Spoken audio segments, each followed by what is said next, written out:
All right, and welcome everybody to the B&H Virtual Event Space. Today we have Brandon Cortez and Jack Salamanchuk from Panasonic back again to talk about taking great images of kids. They're going to give us some tips and tricks and go over the best settings and recommended gear. A huge thank you to the sponsor of today's event, Panasonic. So with that, Brandon, Jack, I'm going to turn it over to you. Great, thank you very much, Jack. This is a topic that I guess I'm very passionate about. So every image that we're going to be showing today is going to be of my actual son, Hudson, who's at 2 years old. And we've been showing, I've been taking a ton of photos of Hudson since he's born. And this is kind of be following along. So it's going to be somewhat nostalgic for me seeing him as a baby all the way up to where he is right now. Yeah, no, Brandon, I've known you for more than a decade. And if I would have told you, 3 years ago, the number one thing that you'd be photographing, not sets, not macro, would be Hudson. You tell me I'm crazy, but here we are. You've taken so many cool photos of Hudson in so many environments. Yeah, Jack. And I know that while you don't have kids, you are a good photographer and you'll be able to help me along and explain all the things that we're going to be going through here. And Brandon, I think Frankie almost qualifies. Dogs are like kids these days, and we did have a class on dogs that you guys can check out previously. And God knows that I certainly treat my dog Belle just like Hudson does. So perhaps even better with the amount of spoiling that goes on. So with that said, let's look at the agenda for today. One of the big things is going to be online videos, searchable manuals. If you don't know how to use your camera, all the things that we're showing you may not be so easy and may be a little stopgap between them. So let's show you how to use your camera, how to reset your camera if need be, and how to get the best settings out of it, even if we're starting from scratch, which is just out of the box, right, Jack? Absolutely. And it's one of the things where we like to show you that you have so many resources. Is we like to support you guys on the event space and do all sorts of interactive things, but we've got lots of ways to really get the most out of your photography. And they're just kind of a click or two away. Yeah, and speaking of click or two away, Jack, that brings up the quick menu. That's something that's embedded in all the Panasonic cameras. It's a simple one-button solution that allows you to access almost all the settings that you would normally use on a camera and a very quick and easy way to find it.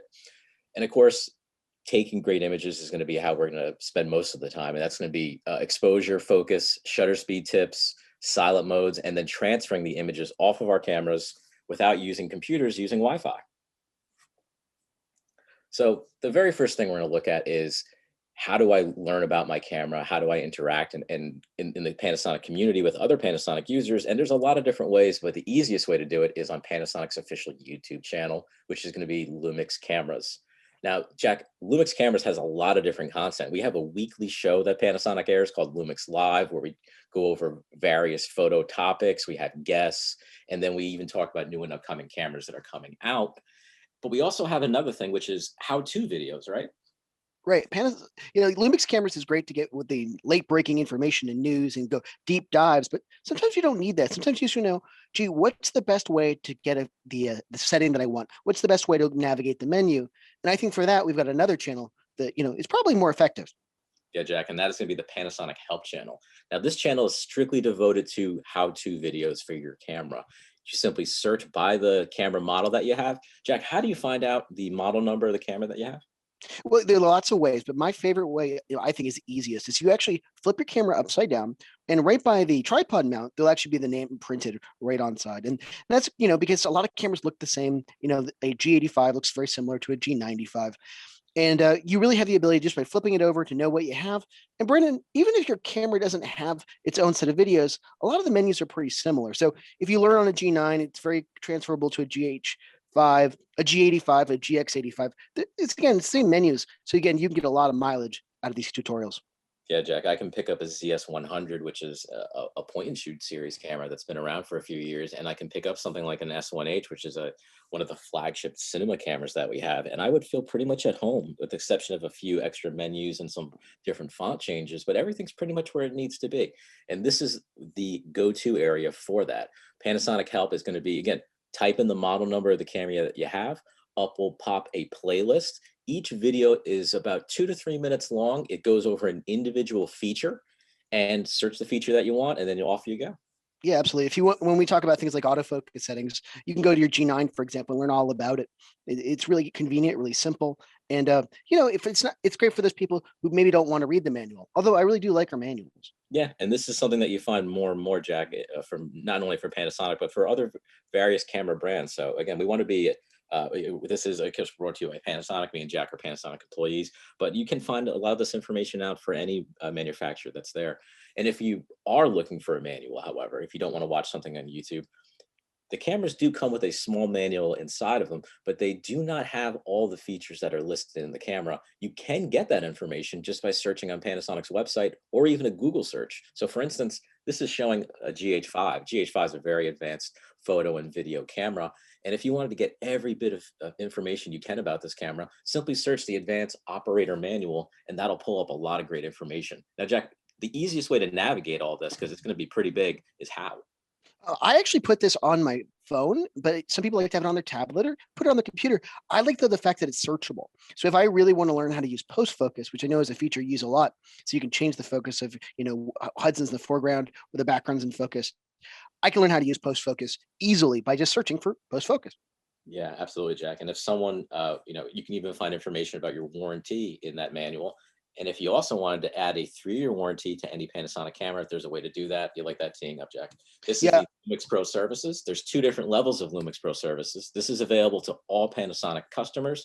There's a Red membership, which is going to be free. And there's also a Platinum Series membership, which is a paid service. And that'll give you a lot of really cool things. There's more information on this on our website, lumix-pro.us, and that'll take you to, and you can find all the information out about on there. Now that done, let's beyond the great support, let's talk about some great ways we can get some good photos. Yes, now that all the plugs are done, first things first is what I always recommend is you can factory reset your camera. We'll talk about how to do that in the next slide. But one thing I always want to do is make sure constant preview is on. Now, the beauty of a mirrorless camera, Jack, is what you see is what you get. And allowing something like constant preview to be on, that'll show me all the settings happening in real time, won't it?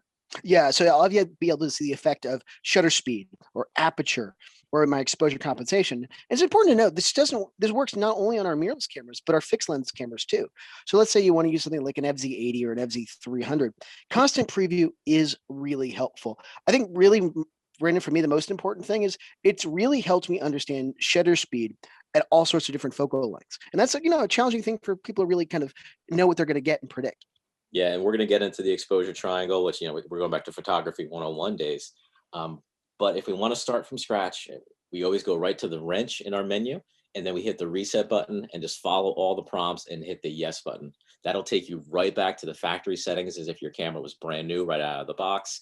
This does not damage the camera in any way, but it does erase any kind of settings that you may have saved in the camera. But again, if you're looking to start from scratch, this is the setting that you want to use. Now, taking photos. Now, I've been a photographer for a number of years, taught photography, very still active in photography in general. And there's no shame to saying that I use intelligent auto on some occasions. If it is going to mean me getting the image or not getting the image, I'm going to put the camera in intelligent auto mode. Now, intelligent auto does a lot of great things, Jack. What are some of them? Example of this is a shot that was taken in intelligent auto, and it actually knew that it was going to be a portrait because you zoom in on the face and say, oh, I want a portrait. I want to maximize the depth of field effect to really make sure that he stands out. So that's what it's really great for, but it also can do things like macros. The reason why I like intelligent auto is funny is I actually shoot a lot in program, but when I'm done for the day, I actually put my camera in intelligent auto. So it's ready for anything if I have to shoot from the hip and just get that shot, and I don't have time to set it up. Yeah, if you're dealing with children in particular and you're a parent like me and you want to make sure you get some good images, if you happen to be chasing after a kid, making sure that they're in focus, grabbing diaper bags, strollers, all these different things can really trip up parents. And it's the last thing you be thinking about is, oh, wait, I got to change my shutter speed to make sure I get this photo of my kid running around. Pop it in intelligent auto. It's an easy way to take a very good image. Again, it's using algorithms. So while it's not perfect, they do take very good images, and the technology gets better and better every year. So have no shame in using intelligent auto. Even if intelligent auto is all that you shoot in, know that it's a very, very good way to learn photography. You can then go into the program mode, which is going to allow you to then change some aspects of the image and then work your way up to shooting in full manual, like a lot of the pros all do. Yeah, no, that's a really good point, Brandon. Is we do have scene modes, and scene modes are great, but the problem is you got to make sure not to always leave in the scene mode because your environment will change. If you put it into a fast sports mode, that's great when Hudson's running around, but when he's sitting on the couch, it's probably not going to be nearly as good as intelligent auto, understanding what you're shooting. Yeah, Jack, and again, getting into understanding. understanding the old school exposure triangle, aperture, ISO, and shutter speed. So in a nutshell, all these things are arranged in a triangle because they all affect each other to give us an exposure, which is basically an image. We have something like ISO. If I go to a higher ISO number, I would usually use that while I'm in lower light situations, but that's going to increase the amount of noise that I have in my image. So then I would go to a lower ISO, but that means I need to let more light into the camera. So I'd have to slow down my shutter speed.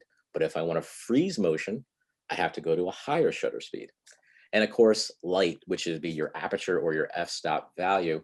If I want depth of field, meaning I want more things in focus in the background, would be more depth of field. I would shoot at a higher aperture number like f32, f22, then make my way down to less depth of field, which would be a blurry background, which would be like an f1.4, an f2.8, an f4 type number. So all these different things are working together to create a single image. That's probably the easiest way I can explain it, Jack. Yeah, I think you did a really good job. And the key here is, just like in all of other photography, there are a lot of creative choices. You might want shallow depth of field, and I might want deep depth of field. I might want really fast shutter speeds. You might want something that shows the motion. There are no wrong choices here. But again, you really want to think about the ultimate effect you're trying to achieve. Yeah, and the really easy way to understand this, if you want to simply have a single area that we control and let the camera do it, the rest, you can put the camera, you say, okay, I'm going to be taking pictures of sports, but I want to control the shutter speed. Put the camera in shutter priority mode. The camera will then handle the ISO and the aperture by itself. You just simply choose your shutter speed. Same thing applies to something like aperture. You want to control the depth of field. The camera will then adjust the shutter speed and the ISO to match that aperture that you're doing. So the camera is making the choices for the exposure triangle for you. Or again, you can put in full manual mode and you choose everything yourself. A lot of choices and a lot of things that you can do with the camera. And that's why constant preview is so helpful, is you can see it in real life. But yes, what I think is most interesting is your photography has changed in response to all the photos that you've taken of Hudson. Yeah, Jack. So I have two different cameras that I have here. I have a Panasonic G9 and I have a Panasonic S1R. And then on the right-hand side here, we have me being my usual dad self, walking around with a giant S1R camera and a lens and a big flash. That's not going to be the kind of situation that you would do for every image.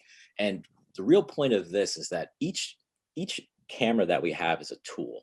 Each lens that we have is a tool. All these different tools are going to be the right, each one will have its own special occasion, the right tool for the right job. Now, one thing we have to learn is as kids grow, they're going to completely change, obviously. And as they get older, they're going to get bigger, they're going to get faster. And a lot of the times they're not going to be the most cooperative kids in terms of taking images of them. So that means that the way we approach things has to change with that as well. And as we're managing our photography, as we're managing how the child acts, again, we also have to make sure that we have safety in mind and also making sure we're paying attention to the kid as well and still getting good images. So it's basically a three-man job, all but done by one person because you have to do all these different things. And Brandon, I think what's interesting also is as you've taken, perfected your craft at this, I know you've changed your photography because at some point you've taken a lot of the same type of photo of Hudson. So you want to mix it up so you have more variety in your gallery. Absolutely, Jack. And then we look at images here. So this is right as Hudson was born, right at the hospital. This is laying on the hospital bed. There's my little guy. And newborns. So the temperament of newborns, every baby is always different. Every single kid is going to be completely different. I'll go with the observations and kind of generalizations that I've always found and what most photographers I've spoken to have told me as well. Newborns generally, of course, they're not going to be moving at all. They might fidget a little bit, but for the most part, you can pose a sleeping newborn how you want them to be. They're pretty malleable in terms of their body and their joints, so you can move them in all these cool positions and very tight little balls and little blankets that you see in a lot of the photography for newborns. They react well to flashes because, believe it or not, when babies are born, they actually can't really see almost anything for at least about 2 or 3 months. They're almost blind. So putting a flash in front of a baby won't really affect them. And you have the ability to position them as you would want within the first week or two because they're so cooperative. And most of the time they're going to be sleeping. So newborn photography is very easy. Just have to be very cautious in how you do in the positioning a baby and handling them. But for the most part, some of the easiest photography that you'll do is with newborn. That is the easiest way to experiment with things like depth of field and things like flash photography as well, and for posing. Now, babies, this is where it gets a little more difficult because babies will be moving somewhat. They might fall over because they can't stand and support their heads yet. Some of them may react to flashes and get very upset. But for the most part, you'll start seeing personality in the images. You'll start seeing facial expressions as they start learning to see more and more. And they can start to be somewhat reasoned with, meaning that you can give them food or you can give them a nap or you can give them some affection. And that'll allow you to take very good images with babies themselves. Now, toddlers. So this is the situation that I'm in right now with a 2-year-old. And this is what I would say is the most difficult ones besides maybe teenagers and actual younger kids. The movement is nonstop and you will not get cooperation for most of the time. You can use flashes if you have the time to pull it off. Usually there are very specific instances where I would have my son run into the frame, which is what you're seeing on the right-hand side over here. You'll get tons of personality in the images. You get happiness, you get sadness, you get the making faces, making jokes, all those things you want to capture and you want to make sure your images are going to be sharp. That is why I would recommend using a very fast shutter speed when you're photographing toddlers because of the nonstop motion and you want to ensure that you're getting sharp looking images with it. And of course, this is the most fun that you're going to have in taking photography. Now, Jack, with those fast shutter speeds, we do have to pay attention to a lot of things because if the camera is going to be taking a fast shutter, there's not a lot of light coming into the sensor, correct? No, absolutely. So what you're going to want to do is either have to have a really bright environment to compensate, or you have other options. You can bump up your ISO. You can use a strobe like you do. I know you usually have an FL360 in your bag and you just pop it out when you can. The other option you can do that I think is really kind of interesting is also get something with a really shallow depth of field because that's a really popular kind of look. You know, you can shoot wide open and really get a good effect. Now, one thing I didn't hear you mention, but I know this changes. You used to joke that you would never shoot in burst. You were basically get the shot at the right time. You now have kind of decided to, well, now with Hudson, you're shooting a lot more in burst too because you really want to get the shot, and that might be a high speed burst, that might be a 4K photo. Again, it's your photography is changing a little bit just because of what you're having to do. Yeah, Jack, that's another thing. That is a good point to mention. With newborns and babies, you have the ability to do even things like manual focus because they're not going to be moving much. You can do longer shutter speeds. But if you're shooting things like toddlers right now, you have to be at fast shutter speeds and you have to be in autofocus continuous because, again, the nonstop movement that's going to be taking place. It's going to be the difference between getting a photo or getting a blurry image. And that's something we're going to talk about next. Shooting to something like shutter priority. If again, you're in a situation where you might be having diaper bags and strollers and the kid gets out of the car or is running around like on the trail here, like my son, you want to make sure you're having fast shutters so you can get sharp images. And if you're going to be shooting more static images where maybe my son here is interacting with my father-in-law, you have the ability to really dial it in because you know the kid's distracted and you can go, okay, now I can capitalize on this moment and make a much more artistic expression and I can get that shallow depth of field that you're seeing right here in this image. And again, more examples of using shutter priority from very fast moving images. This is my son caught in mid motion and you can see I'm at about 125th of a second, but on the right-hand side, that the fingers are a little bit blurry because I could have went a little bit faster. But again, the face and everything is very sharp. And I like that little blur because it does give the sensation of motion that's going on. And then we have our example of an aperture priority with a maximum zoom. So Jack, this one and these two images were taken with either with a full frame camera and one is with a micro four thirds camera. And they're very, very similar in terms of the way they handle the depth of field, right?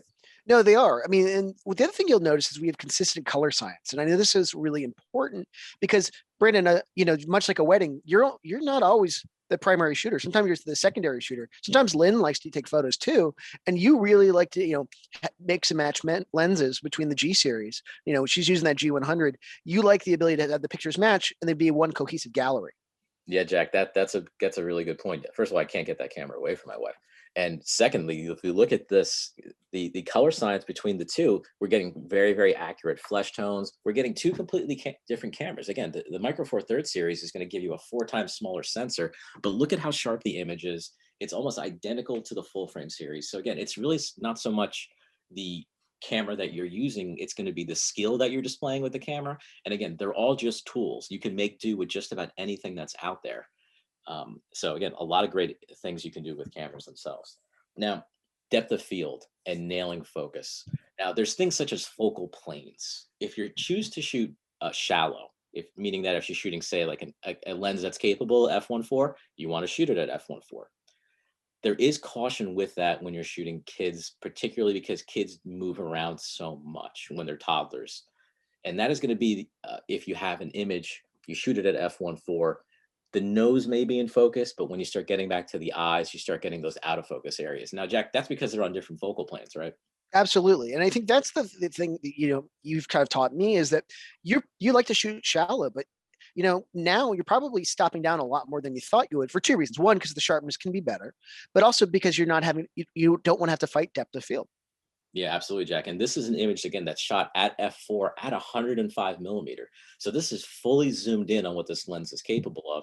A tip for people who choose to shoot with shallow depth of field, to narrow those focal planes, meaning the different layers of the image to get as much in focus as possible. The easiest tip is, if you can get it, is to make sure that the person is completely staring at you. On this image, I happened to look out when my son's face was completely turned over his shoulder. But if I was shooting at maybe an f2.8, I might have risked his shoulder being in focus. And then when I got back to his head, it would have been slightly out of focus. But you can see here in the image, everything is actually very, very sharp and in focus at f4. That's because I'm using a lens that's capable of a far-reaching zoom. So at 105 millimeter, standing further back will give you that depth of field, and it'll also make sure you ensure focus on a lot of images. But again, it can only be done when you're zooming in, so you want us to be standing further back. And if you can, you want the background to be non-cluttered. You did a really good job of this, non-cluttered, and as far as back as it can be. I think that's the key here. Is you want to be close to Hudson, but you really want to kind of magnify that depth of field advantage. Yeah, again, you want to have that background separation, which is Jack is referencing right here. Now, shutter speed. If we're going to be shooting in shutter priority mode, we want to make sure that we're at a very fast shutter speed, especially if you're shooting outdoors, and that's going to let you eliminate blurry images. A lot of images that people are seeing, they might associate it with handshake, which it possibly could be, but a lot of cameras and lenses now have stabilization built into either or both of them. Panasonic has great stabilization system built into the cameras, and that allows you to have stabilization again in your camera, in your lens, working together. Having fast shutter speeds is going to really ensure that your images are tack sharp. And that's what we're seeing here. We have an image here at 1/80th of a second, and then we have one at 200th of a second. And you can see the difference between the two and how fast that shutter speed is going off, making a very sharp image. Yeah, if I had one tip I would bring from this is a lot of times when people think something may have missed focus. Sometimes it's not that. It's actually pretty well focused. It's your handshake is a really big challenge, and you can't use a tripod in all situations. Absolutely. And Jack, here's a situation where my son's jumping on the bed playing in the pillows, and you can see even magnified all the way in that the image is very, very sharp. I was at over 250th of a second for this type of image, but freezing the motion, you can see that the hand is shot at about an f4. I'm mostly shooting at f4 for almost all the images of my son, just to make sure that it's in sharp focus and I have that nice depth of field and fall off from the face. Now, focusing mode. So we talked about shutter speeds. We always recommend fast shutter speeds when we're shooting kids, especially if they're outdoors and if they're moving a lot. But autofocus is going to be something that's very key. Now, we want to make sure that we're in continuous autofocus, or AFC, on the dial. And I actually recommend using the face detect mode because I've had fantastic results with this, Jack. Yeah, absolutely. I think face detect is probably my default go-to when I'm teaching people how to shoot pictures of their kids. I think a lot of people want to do the tracking, and tracking can be okay as well. But face and eye detection is generally the best, I find, because really a lot of what you're doing is portraits. Absolutely. Again, fast shutter speeds, face and eye detect are going to work fantastic with each other. A lot of the Panasonic systems not only have face detect, but they'll have torso and body detection as well, which is what you're seeing there on the guy who's playing tennis right now. But we can see how it automatically locks in on my son's face, and then you get very, very sharp, nice looking images like this. So again, this is an autofocus continuous settings, and we're making sure that we have sharp images. We don't want to make sure the eyelashes are in focus. We want the full eye in focus as well. Now, Jack, lens choices. There's a ton of different lenses that are out there. For micro four thirds, Jack, how many lenses do we have at this point? Close to 30, Brandon. And there are many other micro four thirds lenses across a number of vendors. So something like OMD Digital Solutions makes great lenses.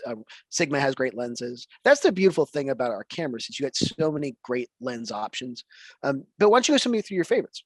Yep. So the lenses that I use are actually the lenses that I list here for you.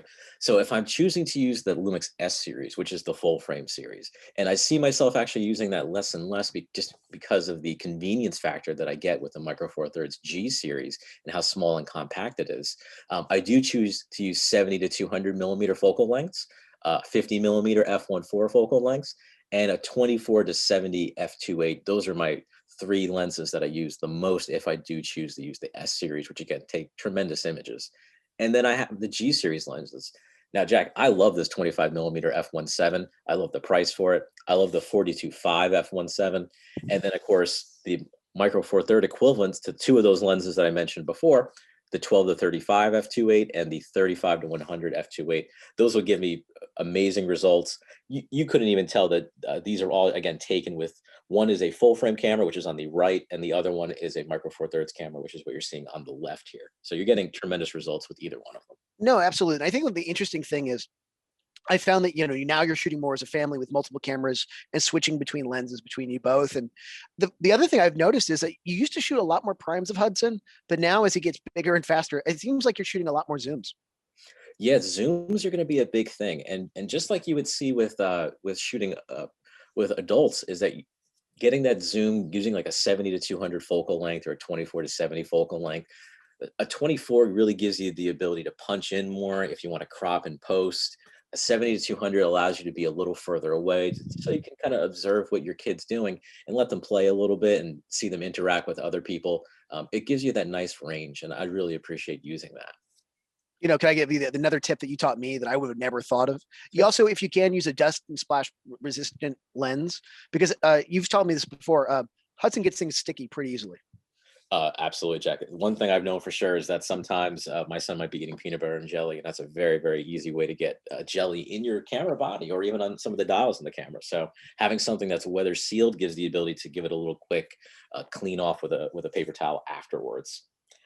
Now, silent mode. As a parent, I can't tell you how amazing this mode's been. If you're a photographer in general, you know to use this mode if you're in houses of worship, all these different occasions that you don't want to have the camera make noise. Having a mirrorless camera allows you to shoot completely silent. And if you're taking photos of kids who happen to be sleeping after a long day of playing all day, like Hudson is here on the right, this allows you to take really nice photos of them and not disturb them as well. And let's talk about this so that you can, and also silent mode really means not only is it silent, it's an electronic shutter. So that allows you to let you go much faster. So if you want to, you could use 4K photo mode or 6K photo mode. But the trade-off is, will this work with your strobes? No, Jack, that's the one thing. So you cannot use any kind of flash while you're doing this mode. Now, we've taken all these amazing images. How do we transfer them off of our camera? Now, almost every manufacturer makes an app for that, and that allows you to do a lot of different things with the app. I'll talk about the Panasonic one or the two Panasonic ones, because there are two great ones that are available for free for Panasonic customers. First is going to be the Panasonic Image app, and the second is going to be the Lumix Sync app. Now, both of these are available for Apple and for Android products, and they're going to give you a lot of different abilities. The first thing is it's going to give you the ability to control the camera remotely. So that means if you want to be in the image with your son or your daughter, you now have the ability to do that. Now, Jack, take us through how you would do something like that and pair the two of them together. It's very simple. I think the one thing that people need to remember is that you want to get off your home Wi-Fi network if you're in the house. I think that's the number one thing that we run into. All you need to do is that you need to go to the menu, go to the wrench, and turn on Wi-Fi, or press the function button. In this case, function 5. And that will turn on a Wi-Fi signal. And this camera becomes a hotspot. Then you join that hotspot with your phone. And once you join the hotspot, it's going to tell you to launch the app. Once you launch the app, you have full electronic control. You can start, stop video. You can take photos. You can actually adjust your exposure. It's really cool. You can change your focus plane. You have full control. And then after you take these images or video, you can actually then transfer the images directly to your smart device and then, work from there. This is a really fun thing. I know that you've been sitting on the couch working on, watching TV at the end of the day, editing a couple of photos quickly in Snapseed and just pushing them out to Facebook. Yeah, Jack, that's one of the really cool things. And again, if you're someone who wants to be in the image with your son or your daughter, you now have the ability to do that. You just would be using your cell phone or your tablet as a viewfinder, and it's also your shutter remote. So you can take the image and make sure that everything looks great. And then, of course, you have the convenience, because after you take the image, it's going to be in the gallery of your smartphone. You can edit it if you want, and then send it off or post it on social media. Super easy and very fun to use. And that is the end of our presentation. If anyone has any questions, feel free to ask. We had a lot of different topics that we covered today. And again, these are the most recent cute photos I have of my son Hudson here. So we thank you all for attending. Awesome. Thank you guys so much. Yeah, if anybody has any questions about taking photos of kids or, Panasonic Lumix cameras in general, please get them in. We'll have Brandon and Jack answer them for you. I loved what you guys said at the beginning of the presentation about, there being no shame in shooting an intelligent auto. We have so much technology now powering our cameras that it's like, for some reason, we're afraid to use it to our advantage. Like, it means that we're like not as good of a photographer or something. Yeah, I think But there's yeah. that stigma, is if you feel like, oh, I used an auto mode to take this photo, I'm not a good photographer. I mean, I've been shooting photos for a very long time, and I'll use it if it means me getting the image or not getting the image. I have no shame in using an auto mode. Yeah, for sure. No one ever asks you what mode you shot the picture in if it's not a good photo. Yeah, exactly. True. They'll ask you about your settings after the fact, and those will be on there, and won't ever tell you the mode that you're shooting in. Now with like toddlers and younger kids, do you ever like kind of set up scenarios to prompt your kids where you'll know you'll get a good image, or do you just kind of take moments as they come along and like take naturally occurring photos? So I think if I'm shooting telephoto lenses, like something like a 70 to 200, I'll be trying to get naturally occurring photos. But other things, I'll set up areas where I know I want my son to play in. Like if I want him on his little radio flyer bike here, I'll put that there, and I'll just know to start snapping away, because I have like a contained area, like almost like a set or a stage for him to be working in. And then I know which areas I think he'll be turning in just from habit. You can, of course, if you're a parent, like my wife loves to do this, where she'll set up little props and stages for our kid and little backdrops. Those can be a little bit more difficult to do, because you have to make sure that they're staying within that and, almost hitting poses. A lot of patience, a lot of, making sure you're working very slowly and watching the kid's temperament, especially if they're younger. But yeah, I think that that explains what the workflow for that. So if I want them to engage naturally with the environment, I'm kind of stepping away and I'm shooting at a more zoomed in telephoto lens. Yeah. And also talking about temperament, I think, when you're taking photos of kids, you have to kind of go into like child psychology also. Do you, is there ever a time where you just kind of like have to cut your losses and, your kid is in a bad mood and you just try again another time? Or do you have like some techniques that you try to do to make them more agreeable? Oh, it's both. So you have to make sure that you're not doing it in times where the kid wants to eat. You want to make sure you have little snacks with them, but also keep in mind, if you have snacks and then you start withholding them, then they start getting a little upset because now they can't get the snack and then they want more, and you're just trying to take some photos. So you do have to kind of play, the dual role. You're being parent and you're also being a photographer at the same time. So I try to do it after the kids eating, or at a time where I know that food's upcoming and they have their little reward with them. But yeah, it can be a little tricky, especially if the kid's crying, or they might be a little more sensitive and they're upset. Then they have really red eyes, and those can show in all the photos, and that can add to your editing time. So, a lot of different things. Even after they've eaten, they can have stains on their clothes. So you want to, you don't have to edit all that stuff out. So, it does require a lot of planning. I plan as much for the kid shoots as I do with any of the other work that I do professionally. Brandon, I think you can't underestimate the fact that all of these shots that Hudson is wearing, there's no food on him at all, because you've spent a lot of time with the healing brush. That is the healing brush, and also and notice he's not wearing the single outfit that's repetitive. My wife can make sure he's always well dressed. He looks good in yellow. You can pass that along. He does. His Hey Jude t-shirt. Now, how often are you going out shooting? Is it like something that you just kind of do when you have the time and you see like, your son acting cute or something, or do you like actually go out and like plan like a shoot to take photos of him? Oh geez. So I'm one of the rare cases, I would say, or maybe I'm just too proud of a father, where I take photos of him almost every single day, between when he was born. I mean, I even took photos while my wife was pregnant because I had him in utero. So I was making sure I was documenting the entire birth process all the way up till earlier this morning. I've taken about probably 16,000 photos of my son in the last 2 years. So I'm probably the wrong. I'm probably on the extreme end of this. But I can tell you that I try to shoot photos every day because with a kid, and especially if they're very younger, the mindset I have is that every day is a first for something. It's like their first trying this candy. It's the first time they've ever had it. So I try to document things like that, so I can show them when he's older, and I can look back at them, and have those memories. So I try to shoot as much as possible. I try to shoot as less of the stage stuff because that ends up just taking too long to do. But yeah, I try to get him more interacting in everyday environments. And Yeah. Brandon, you shoot a lot of video with him too. I mean, he's listening to music the other day. I mean, you use a car. You've got him doing you have a lot of video that you're mixing in that's 4K that you're just posting on a private channel into YouTube. Yeah, and that's a channel that I share with family, and yeah, getting good video with that, and then the ability to pull frames out of the video really helps a lot, because if you're shooting 4K, you can pull those 8 megapixel frames out, and those are still high res enough that you can print images as well. That's actually a really good tip. Something I wouldn't have even thought of. And Yeah, absolutely. 16,000 photos, that's a lot of photo albums. Do you ever like print your stuff and Oh, have plans? I print them. I post them all over, my Facebook pages and stuff like that. And keep in mind, a lot of these are a mix between either a 24 megapixel, a 20 megapixel, or a 47 megapixel camera. So there's probably like almost half a terabyte worth of images of my son at this rate. Wow, that's and top of the video. So it's growing and growing. And back up, everyone. Back up. Yes, these are Yes. all saved on cloud servers. Nothing's just simply saved on an SSD. They're all, make sure you back everything up, especially with kids, because you don't want to lose images ever. Now we had Sue commenting on live stream. They're saying I always struggle with low light photos of kids in the house. Should That's I very use true. flash all the time? Settings? Can you talk a little bit about that? That's very true. So we had mentioned before about using faster shutter speeds. So fast shutter speeds is going to mean you're going to have the ability to use less. You're going to need more light because you're not allowing a lot of light to hit the sensor. So three ways you can kind of combat that.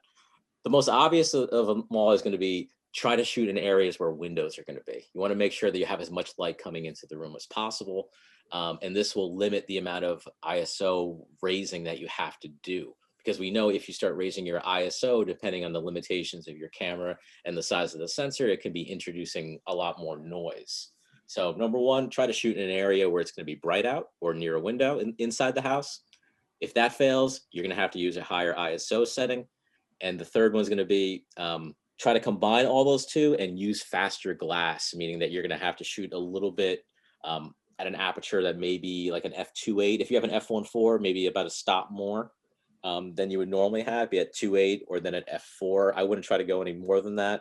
It's all going to depend on the capabilities of the lens, but you want to let as much light as you can either on the sensor or by adding it electronically via the camera. But flashes are perfectly fine. I use a flash all the time, but just keep in mind that flashes can have recycle times. So after you take a flash, you might have to wait before the flash can go again, especially if you're putting it on a high power, and you might miss it. You might miss something. So that's another consideration to make. Yeah. Now regarding flash, I know earlier you said about newborns aren't as sensitive to flash, but with a toddler like what you have now, do you find that he's kind of like he hates it when you use flash, or he gets annoyed or frustrated? It can. So with other people's kids, I've definitely noticed that, where they can be a little bit bothered by the flash, or they end up staring at the flash the entire time I'm doing a shoot of them. And then you get these, crazy light artifacts in their eyes, and see that you have to remove that in post. But sometimes I'll fire a flash not at them, but I'll reflect it into maybe like a V flat or a shoot through umbrella if I'm doing kids. And that kind of softens the flash and they don't notice it as much.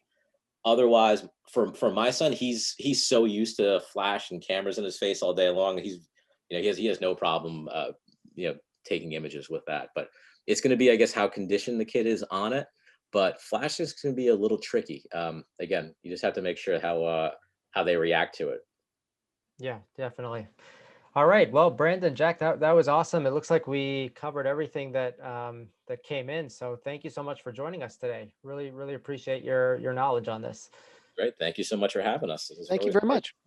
All right. And a huge thank you, of course, to Panasonic Lumix for sponsoring today's event. And thank you to all you guys for watching.